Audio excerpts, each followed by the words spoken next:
जय गुरुदेव, जय माता जी, जय गायत्री माता। आगे गुरुदेव माता जी और गायत्री माता की सूक्ष्म उपस्थिति में श्रीमद् भागवत गीता में लिखा है। श्रीमद् भागवत गीता का मत है कि श्री भगवान श्री कृष्ण अपने पूर्णांशों के विस्तार से इन भौतिक ब्रह्मांडों का पालन करते हैं। अतः यह पुरुष रूप उसी सिद्धांत की पुष्टि मात्र है। आदि भगवान श्री वासुदेव या श्री कृष्ण भगवान जो राजा वासुदेव या राजा नंद जी के पुत्र के रूप में विख्यात हैं, समस्त ऐश्वर्यों, शक्तियों, यश, सौंदर्य, ज्ञान तथा वैराग्य से परिपूर्ण हैं। उनके ऐश्वर्यों का एक अंश निराकार ब्रह्म के रूप में प्रकट होता है तो एक अंश परमात्मा रूप में। उन्हीं भगवान श्री कृष्ण का यह रूप श्री भगवान का मूल परमात्मा स्वरूप है। भौतिक सृष्टि में 3 पुरुष रूप होते हैं। यह रूप जो कारणों दशकयाई विष्णु कहलाता है, तीनों में से प्रथम है। अन्य रूप है गर्भोदकशायी विष्णु तथा शिरोकशायी विष्णु, जिनके बारे में हम क्रमशः जानेंगे। इन कारणोदकशायी विष्णु के रोमकूपों से असंख्य ब्राह्मणों की उत्पत्ति होती है और प्रत्येक ब्रह्मांड में श्री भगवान गर्भोदकशायी विष्णु के रूप में प्रवेश करते हैं। श्री भगवद गीता में यह भी उल्लेख है कि भौतिक जगत निश्चित अवधि के लिए उत्पन्न किया जाता है और फिर विनष्ट कर दिया जाता है। यह सृजन तथा संहार नित्य बुद्ध जीवों के कारण श्री भगवान की इच्छा से किया जाता है। नित्य बद्ध जीवों में व्यक्तिक भाव या अहंकार होता है जो उन्हें इंद्रिय भोग का आदेश देता है। स्वाभाविक रूप से जीव भोग करने में अक्षम है। श्री भगवान ही एकमात्र भोक्ता हैं और श्रेष्ठ सब भोग्य हैं। जीव पराधीन भक्ता है, लेकिन नित्य बद्ध जीव इस स्वाभाविक अवस्था को भूल जाने के कारण ही भोग की दृढ़ इच्छा करते हैं। बद्ध जीवों को भौतिक जगत में पदार्थ का भोगने का अवसर दिया जाता है, किंतु इसके साथ ही उन्हें अपना वास्तविक स्वरूप समझने का अवसर भी दिया जाता है। जो जीव इतने भाग्यशाली होते हैं कि भौतिक संसार में अनेकानेक जन्मों के पश्चात इस सत्य को ग्रहण करके श्री वासुदेव के चरण कमलों की शरण में जाते हैं, वे नित्य मुक्त जीवों के साथ श्री भगवान के परम धाम में प्रवेश करने के अधिकारी होते हैं। इसके पश्चात ऐसे भाग्यशाली जीवों को समय समय पर सृजित इस भौतिक सृष्टि में आने की आवश्यकता नहीं पड़ती, किंतु जो जीव स्वाभाविक सत्य को ग्रहण नहीं कर पाते, वे इस सृष्टि के प्रलय के समय महत तत्व में पुनः मिल जाते हैं। जब पुनः सृष्टि होती है तो यह महत तत्व उन्मुक्त होते हैं। इस महत तत्व में भौतिक प्राकट्य की सारी सामग्रियां विद्यमान होती हैं। इनमें बद्ध जीव भी सम्मिलित रहते हैं। मूलतः यह महत सत्य 16 अंशों में विभक्त किया जाता है। ये हैं 5 स्थूल भौतिक तथ्य अथवा 11 कर्मेंद्रियां। यह स्वच्छ आकाश में बादल के समान होता है। आध्यात्मिक आकाश में ब्रह्म का तेज चारों ओर फैला रहता है और समग्र मंडल दिव्य प्रकाश के आलोकित रहता है। इस विस्तृत असीम आध्यात्मिक आकाश के किसी कोने में महत तत्व एकत्र होता है और आकाश का जितना भाग महत तत्व से ढका रहता है वह भौतिक आकाश कहलाता है। महतत्व का यह भाग संपूर्ण आध्यात्मिक आकाश का नगण्य अंश होता है। इस महतत्व के भीतर असंख्य ब्रह्मांड रहते हैं। ये समस्त ब्रह्मांड कारणों दशकशायी विष्णु या महाविष्णु द्वारा भौतिक आकाश पर केवल दृष्टिपात करने से उत्पन्न होते हैं। पुरुष के एक अंश ब्रह्मांड के जल के भीतर शयन करते हैं। उनके शरीर के नाभि सरोवर से एक कमल नाल अंकुरित होता है और इस नाल के ऊपर खिले कमल पुष्प से ब्रह्मांड के समस्त शिल्पियों के स्वामी ब्रह्मा प्रकट होते हैं। प्रथम पुरुष कारणोदकशायी विष्णु हैं। उनके रोमकूपों से असंख्य ब्रह्मांड उत्पन्न होते हैं और यह पुरुष इन प्रत्येक ब्रह्मांडों में गर्भोदकशायी विष्णु के रूप में प्रवेश कर जाते हैं। वे आधे ब्रह्मांड में लेटे हुए हैं जो उनके शरीर के जल से भर जाता है। इन गर्भोदकशायी विष्णु की नाभि से एक कमल नाल निकलता है जो ब्रह्मा का जन्म स्थल है। ब्रह्मा समस्त जीवों के पिता हैं और ब्रह्मांड की परिपूर्ण अभिकल्पना तथा संचालन में लगे समस्त देवता रूप शिल्पियों के स्वामी हैं। इस कमल नाल के भीतर ग्रहमंडल के 14 लोक हैं, जिनमें से पृथ्वी ग्रह तथा वैसे ही अन्य ग्रह मध्य में स्थित हैं। इसके ऊपर की ओर उत्तम ग्रहमंडल है और सबसे ऊपरी लोक ब्रह्मलोक या सत्यलोक कहलाता है। पृथ्वी ग्रहमंडल से नीचे की ओर 7 अधोलोक हैं, जिनमें असुर तथा दूसरे उन जैसे अन्य भौतिकवादी जीव निवास करते हैं। गर्भोदकशायी विष्णु से क्षीरोदकशायी विष्णु का विस्तार होता है जो समस्त जीवों के सामूहिक परमात्मा हैं। वे श्रीहरि कहलाते हैं और उन्हीं से ब्रह्मांड के सभी अवतारों का विस्तार होता है। अतएव निष्कर्ष यह है कि पुरुष अवतार 3 रूपों में प्रकट होते हैं। पहले कारणोदकशायी है जो महत तत्व में समग्र भौतिक तत्वों को उत्पन्न करते हैं। दूसरे गर्भोदकशायी है जो प्रत्येक ब्रह्मांड में प्रवेश करते हैं और तीसरे क्षीरोदकशायी हैं विष्णु हैं जो प्रत्येक भौतिक पदार्थ चाहे वह चेतन हो या जड़ सबके परमात्मा हैं। जो व्यक्ति श्री भगवान के इन पूर्ण रूपों को जानता है वह ईश्वर को ठीक प्रकार से समझता है। इस प्रकार का ज्ञाता जन्म मृत्यु जरा तथा व्याधि की भौतिक स्थिति से मुक्त हो जाता है, जैसा कि श्रीमद् भागवत गीता में भी इसकी पुष्टि हुई है। इस श्लोक में महाविष्णु के विषय में सारांश दिया गया है। महाविष्णु अपनी मुक्त इच्छा से आध्यात्मिक आकाश के कुछ भाग में लेटे रहते हैं। इस प्रकार वे कारण सागर में लेटे हुए प्रकृति पर दृष्टिपात करते हैं, जिससे तुरंत महत तत्व की सृष्टि होती है। इस प्रकार से श्री भगवान की शक्ति से संचारित होकर प्रकृति अनेकानेक ब्रह्मांडों को जन्म देती है।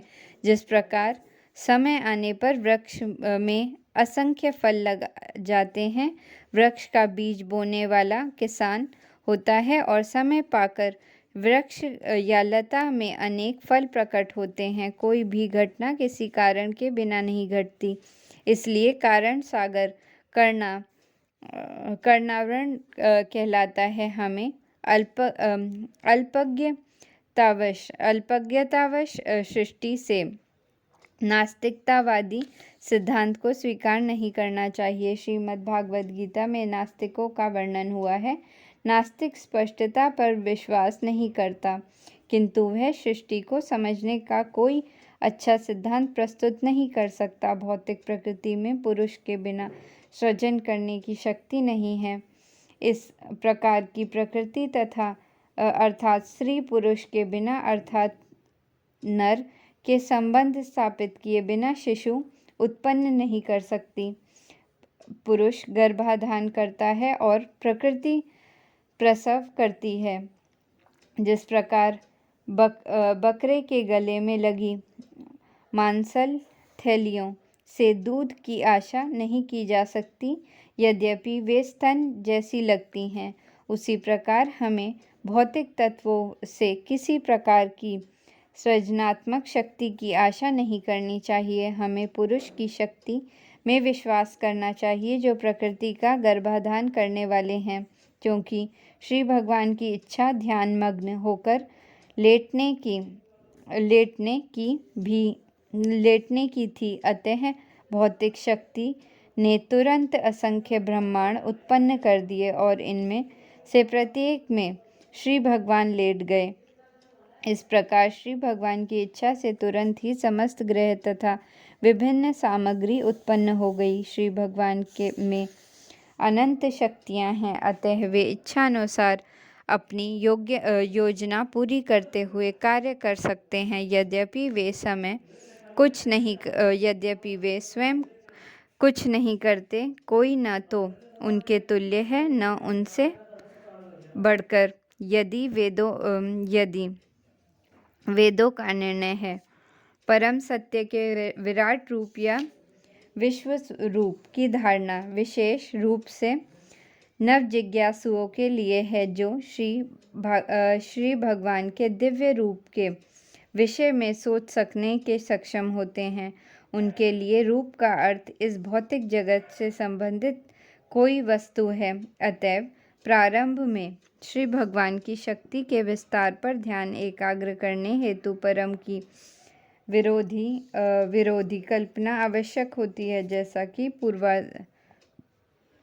पूर्वार्ध में कहा जा चुका है। श्री भगवान महत्तत्व के रूप में अपनी शक्ति का विस्तार करते हैं, जिसमें सभी भौतिक अव्यय सम्मिलित रहते हैं। एक प्रकार से श्री भगवान की शक्ति का विस्तार तथा स्वयं श्री भगवान एक हैं, किंतु साथ ही साथ महत्तत्व श्री भगवान से भिन्न भी है। फलस्वरूप श्री भगवान की शक्ति या श्री भगवान एक ही साथ भिन्न तथा अभिन्न है।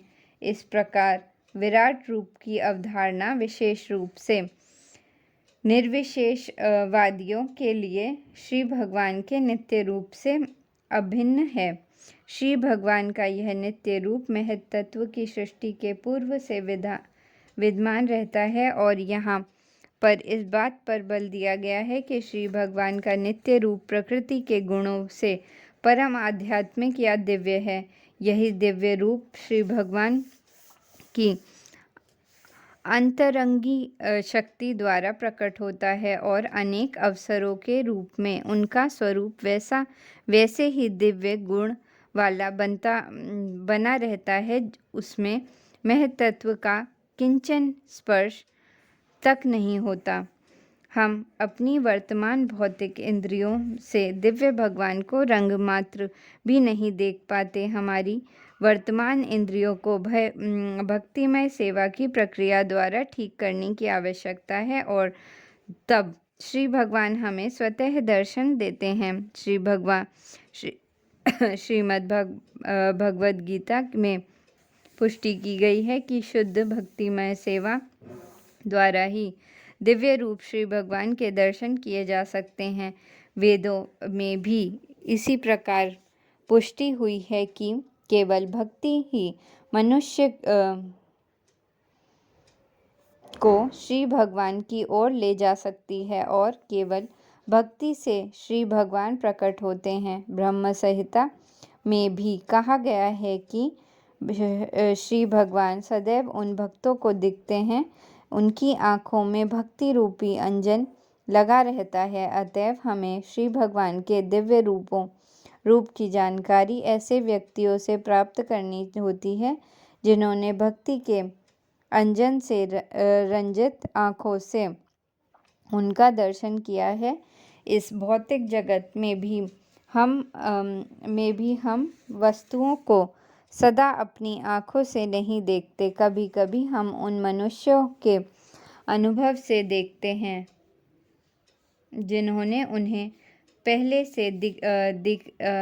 से देखा है या कुछ काम किया है। यदि भौतिक वस्तुओं तक का अनुभव करने की यह विधि है, तो फिर दिव्य विषयों में यह और भी अधिक लागू होती है। अतएव केवल धैर्य या दृढ़ता से ही परम सत्य संबंधी दिव्य विषय तथा उसके विविध रूपों के संबंध में अनुभूति प्राप्त की जा सकती है। नव जिज्ञासुओं के लिए वे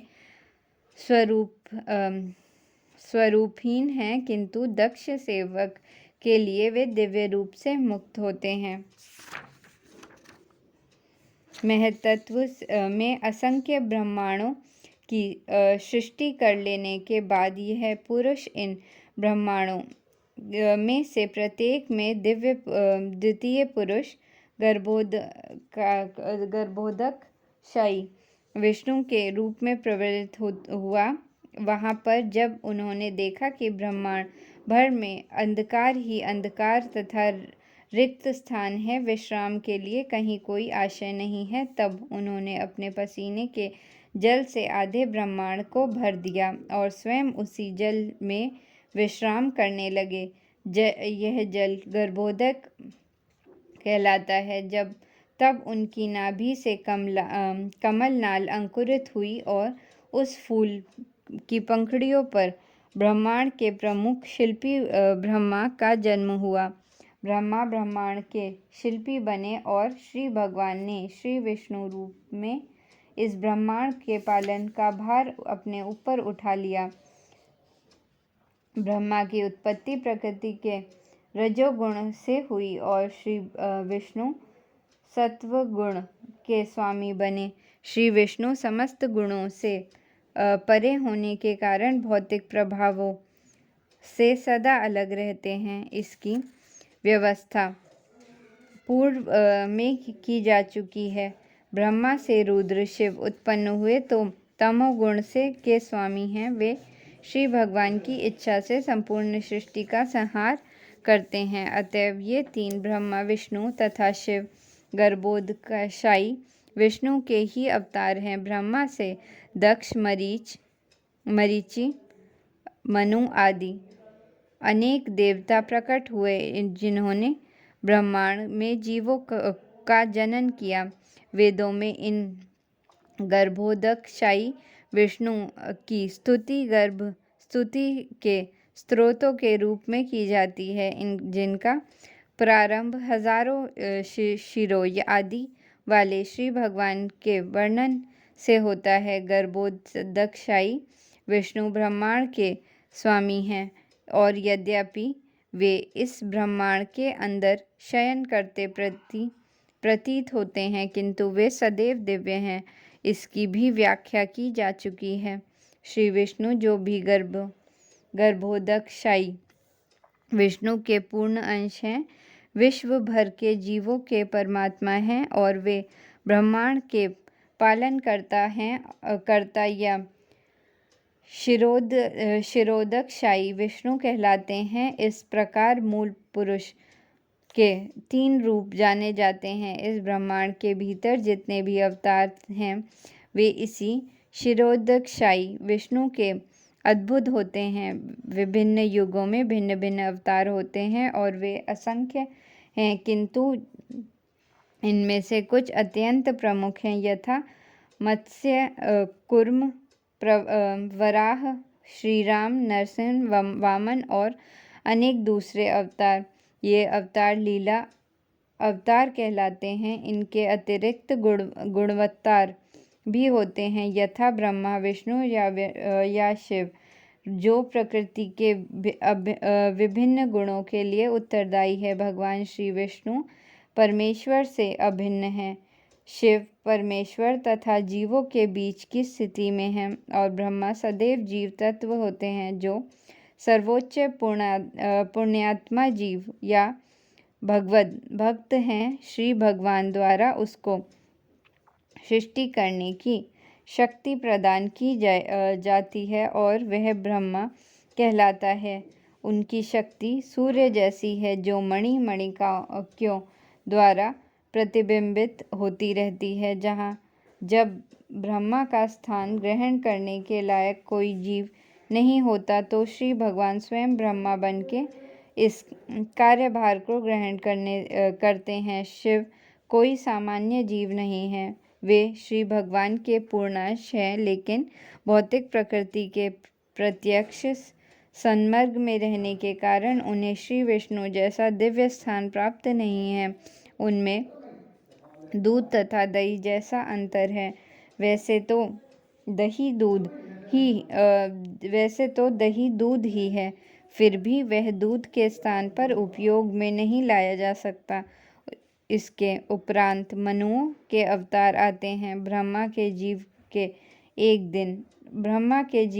के एक दिन हमारे 100 वर्ष की गणना के अनुसार कई वर्ष हैं में 14 मनु होते हैं। इस प्रकार ब्रह्मा के एक मास में 420 मनु तथा ब्रह्मा के एक वर्ष में कई मनु होते हैं। ब्रह्मा की आयु 100 वर्ष की है।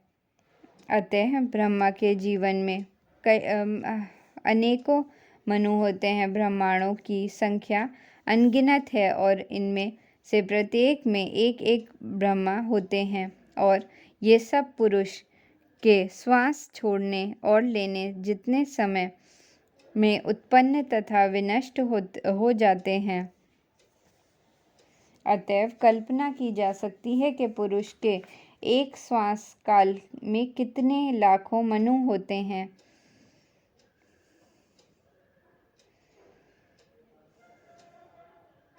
इस ब्रह्मांड के प्रमुख मनु इस प्रकार हैं।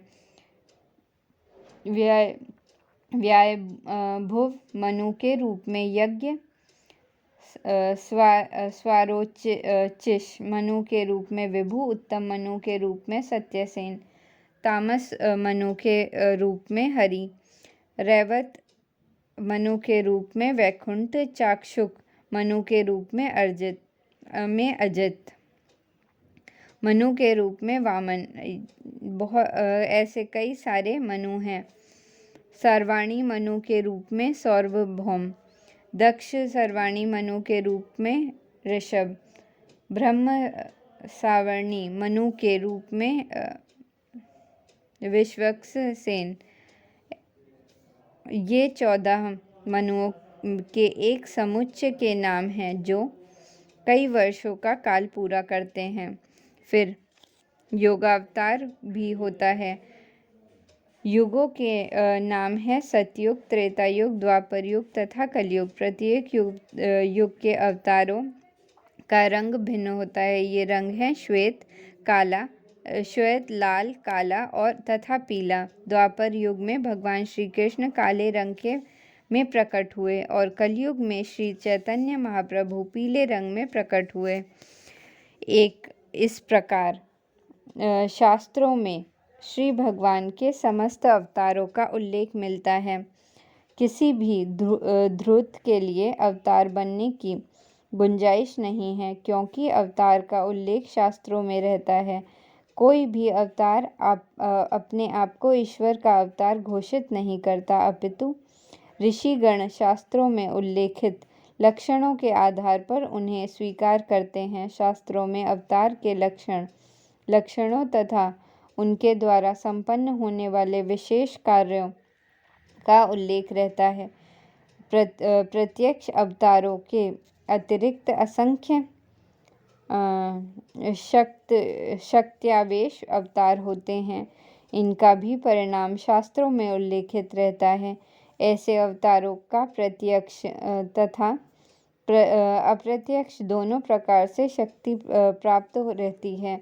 जब उन्हें प्रत्यक्ष शक्ति मिली है तो वे अवतार कहलाते हैं, किंतु जब उन्हें अप्रत्यक्ष शक्ति मिलती है तब वे विभूतियाँ कहलाते हैं। प्रत्येक शक्त्यावेश अवतारों में कुमारगण, नारद, प्रसू, शेष, अनंत आदि हैं। यहाँ तक विभूतियों का संबंध है, इनका स्पष्ट वर्णन श्रीमद् भागवत गीता के विभूति योग अध्याय में हुआ है। ऐसे समस्त प्रकार के अवतारों के स्रोत गर्भोदशाई विष्णु हैं। इस भौतिक जगत की पहले उत्पत्ति, फिर पालन और तब एक निश्चित कालावधि के उपरांत संहार होता रहता है। अतएव सृष्टि में जीवों के पिता ब्रह्मा की विशिष्ट कोटियों के अनुसार सृष्टियों के भिन्न भिन्न नाम होते हैं, जैसा कि ऊपर कहा गया है कि कुमार गणों की उत्पत्ति भौतिक जगत की कौमार सृष्टि में हुई। उन्होंने हमें ब्रह्म साक्षात्कार की विधि सिखाने हेतु स्वयं ब्रह्मचारी रहकर कठिन व्रत का पालन किया। ये समस्त कुमार शक्त्यावेश अवतार हैं। ये कठिन व्रत पालन करने के पूर्व ही योग्य ब्राह्मण बन चुके हैं। इसी उदाहरण से यह सुझाव प्राप्त होता है कि मनुष्य को केवल जन्म से ही नहीं अपितु गुण से ब्राह्मण की योग्यता प्राप्त कर लेनी चाहिए, तभी वह ब्रह्म साक्षात्कार की प्रक्रिया में अपने आप को लगा सकेगा। यहाँ संकेत यह है कि श्री भगवान के प्रत्येक अवतार के लिए उनके द्वारा संपन्न होने वाले विशेष कार्य का भी उल्लेखन रहता है। बिना कार्य विशेष के कोई अवतार नहीं हो सकता और ऐसा कार्य सदा ही आदित्य होता है। ऐसे कार्यों का किसी जीव द्वारा संपन्न किया जाना असंभव होता है। शुक्र का अवतार पृथ्वी को गंदे पदार्थ के रसातल भाग से बाहर निकालना था। गंदे स्थान से कोई वस्तु उठाना शुक्र का कार्य है और सर्वशक्तिमान श्री भगवान ने यह आश्चर्य असुरों को कर दिखाया, जिन्होंने पृथ्वी को ऐसे गंदे स्थान में छिपा दिया था। श्री भगवान के लिए कुछ भी असंभव नहीं है। यद्यपि उन्होंने शुक्र की भूमिका निभाई,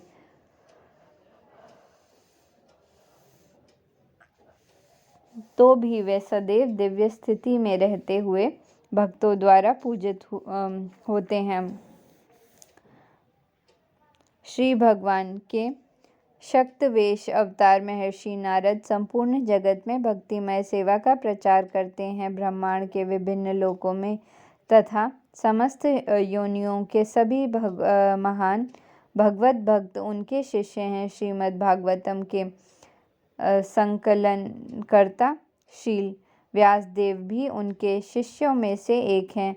नारद पश्चराज जो भगवत भक्ति विषयक वेदों का भाष्य है, उन्हीं के द्वारा रचित है। यह नारद पश्चात्र कर्मियों को कर्म बंधन से मुक्ति दिलाने की शिक्षा देता है।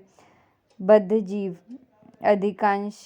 अधिकांशत सकाम कर्मों के प्रति आसक्त होते हैं, क्योंकि वे अपने परिश्रम द्वारा जीवन का आनंद भोगना चाहते हैं। यह समस्त ब्रह्मांड समस्त योनियों के सकाम कर्मियों से भरा पड़ा है। सभी प्रकार की आर्थिक विकास की योजनाएं इन सकाम कर्मों में सम्मिलित हैं, किंतु प्रकृति का नियम यह है कि प्रत्येक क्रिया की परिणामकारी प्रतिक्रिया होती है और कर्म करने वाला अच्छे या बुरे कर्म फल से बंधा होता है। अच्छे कर्म का फल तदनुरूप भौतिक संपन्नता है, जबकि बुरे कर्म का फल तदनुरूप भौतिक कष्ट है। फिर भी भौतिक दशाएं, चाहे वे तथाकथित सुख हों या दुख हों, अतः दुख का ही कारण बनते हैं। अल्पज्ञ भौतिकवादियों को यह पता ही नहीं होता कि मुक्त अवस्था में शाश्वत सुख कैसे प्राप्त करना चाहिए। श्री नारद मुनि इस अल्पज्ञ सकाम कर्मियों को बताते हैं कि यह किसी प्रकार वास्तविक सुख प्राप्त करना चाहिए। वे संसार के रुग्ण मनुष्यों को निर्देश देते हैं कि किस प्रकार उनके वर्तमान पेशे से उनका आध्यात्मिक उत्थान हो सकता है। वैद्य दूध की बनी वस्तु खाने के कारण अपच से पीड़ित हुए रोगी को दूध से ही बना दही ग्रहण करने का उपचार बताता है। अतः रोग का कारण तथा उसका उपचार एक ही हो सकता है, किंतु उपचार करने वाले को श्री नारद मुनि के समान ही कुशल वैद्य होना चाहिए। श्री भगवद गीता का भी यही उपदेश है कि अपने परिश्रम के फल से श्री भगवान की सेवा करनी चाहिए। इससे निष्कर्म या मुक्ति का पद सुलभ हो सकेगा। राजा ऋषभ ने अपने पुत्रों को उपदेश दिया था कि श्री भगवान का साक्षात्कार करने हेतु तपस्या ही मनुष्य को एकमात्र धर्म है, अतएव हमें शिक्षा देनी होती हेतु ही श्री भगवान के आदर्श प्रस्तुत करते हुए स्वयं ऐसा किया। श्री भगवान भूलखंड जीवों पर अत्यंत दयालु रहते हैं, अतः वे स्वयं आते हैं और अपने पीछे आवश्यक आदेश छोड़ जाते हैं।